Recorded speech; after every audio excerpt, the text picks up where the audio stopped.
Lakers. Game 2 is tonight, and SGA has the most consecutive 20-point games in NBA history at 140. That's after he broke Wilt Chamberlain's record earlier this season.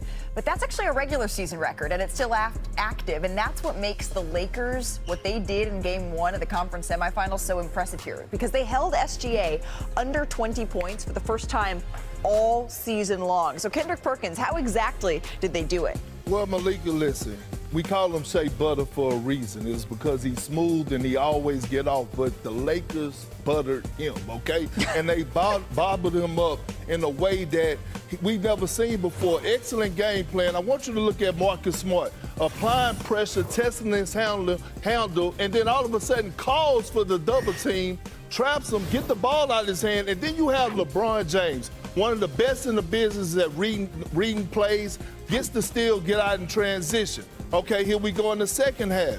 Again, all attention. They don't even care about Jalen Williams. They leave, LaRavia comes and trap. All of a sudden we looking, great activity. Austin Reaves reads the play, you force a turnover. But unfortunately, it didn't work. You hold Shea to 18 points, but all of a sudden in those 18 plays that he was trapped, the rest of the Thunder went 8 for 13 from the field and 3 for 4 from the three-point line. So again, this is what makes the Thunder so dangerous, is because they have so much depth and so many guys that could play at an extremely high level that sometimes you don't need SGA to score 30 or 35 points. And meanwhile, Perk, the Lakers are going to have to try to keep finding a way without Luka Doncic. And the Lakers, they went 10-8 in the games without Doncic during the regular season, but they only went 4-8 against eventual playoff teams, and they were outscored by almost 10 points per game in those contests. And Luka, he actually spoke about the rehab process for the first time yesterday. Yeah, I'm running. Right now I'm running, but I haven't done any contact. I haven't been there yet to do any contact. I'm just doing everything I can, like I said. Every day I'm doing stuff I'm supposed to do. Obviously recovery, now I'm working. But like I said, doctor said 8 weeks at the beginning of the first MRI. I'm just going day by day, and I feel better every day.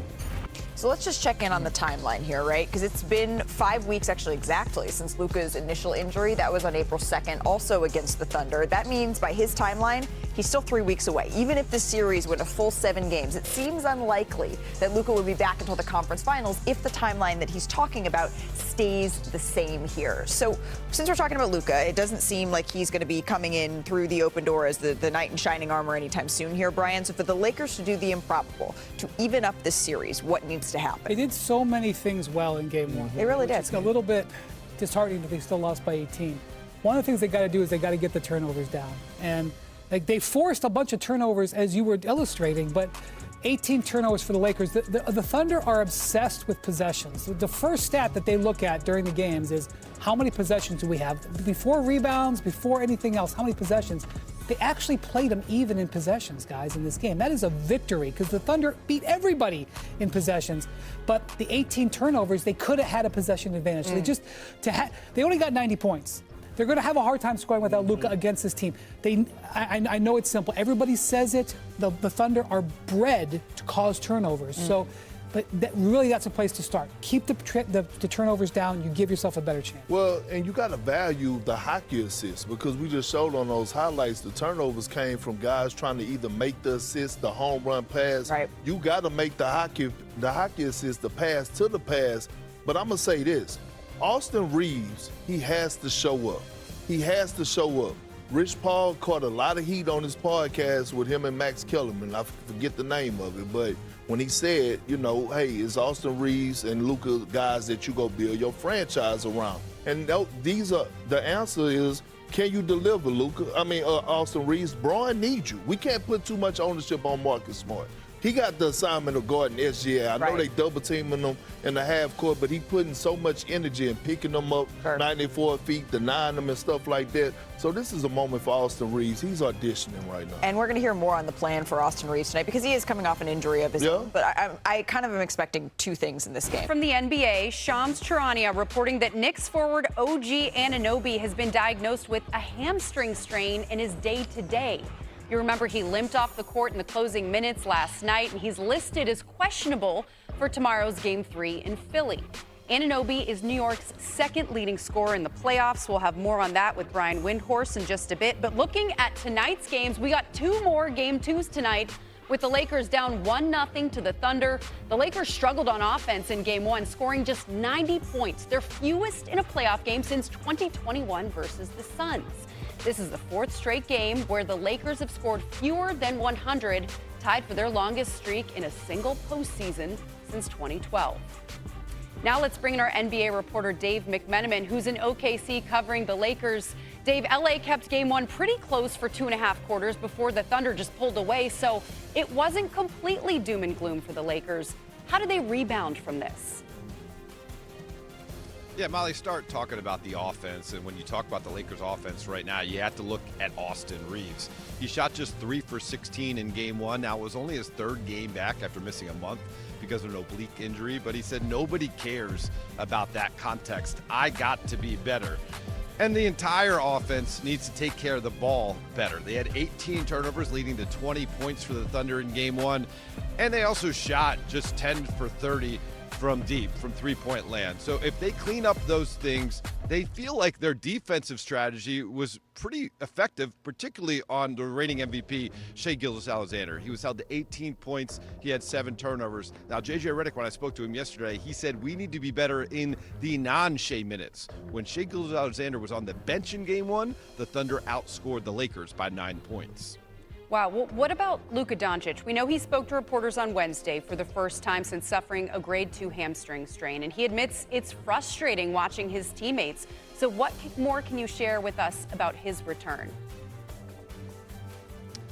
The minor bit of good news is that he has progressed to running on the court, but he hasn't done any sort of contact drills yet. And when I asked him pointedly, when this series shifts to Los Angeles, are you going to try to ramp up and try to play? He pointed to the 8-week time frame he was given from the doctor when he initially got the MRI. Game 4 is only at 6 weeks. Right now we're at 5 weeks. And so when you're talking about 8 weeks, that would suggest he's nowhere close to a return. Now, he didn't flat out say that he would not return this series, but his body language and his answers led all of us in the room with him yesterday to believe that we're not going to see Luka Doncic in this series against the Thunder. Yeah, body language speaks volumes. And looking at tonight, the Lakers 15.5-point underdogs for the 2nd straight game. That would once again be the largest underdog LeBron has ever been. You can catch more of Dave at 3 Eastern on NBA Today. Dave, thanks so much. Okay, for more on the Lakers Thunders, let's bring in our senior NBA reporter, Brian Windhorst. And Windman, you know, you got Luka's absence. That ain't the only issue for LA. You got Austin Reaves. Man, he struggled in that game. He's coming off that oblique strain. He was 3 for 16 from the field, had a team high 4 turnovers in Game 1. What do you make of the struggles? Is this him trying to work his way back or what? Yes, and the fact that the Thunder are hard on him. The Thunder are hard on a lot of guards. If you go back and look at the regular season, Reaves played 3 games against the Thunder, and he didn't perform well. He shot 23% on three-pointers. He averaged about 14 points a game. They play very rough. A big part of Austin's game is he creates the contact, is able to get to the line, and then he plays off of that. The Thunder, as is infamous in the NBA, are the ones who create the contact. They have a bunch of big physical guys on the perimeter, and because Luka isn't there, all of their defenders move up a level. So, look, I expect Austin Reaves to play better. I expect him to make more of an impact. But this is not the situation that is perfect for Austin Reaves to have a huge series. Okay, so let's talk about then OKC and Shai Gilgeous-Alexander. He's coming off what really could be considered a subpar game for him, for his standards. He scored less than 20 for the first time in about a year. What are you thinking about tonight? What are you thinking you're going to see out of SGA tonight? Yeah, the Thunder have a very high standard for themselves.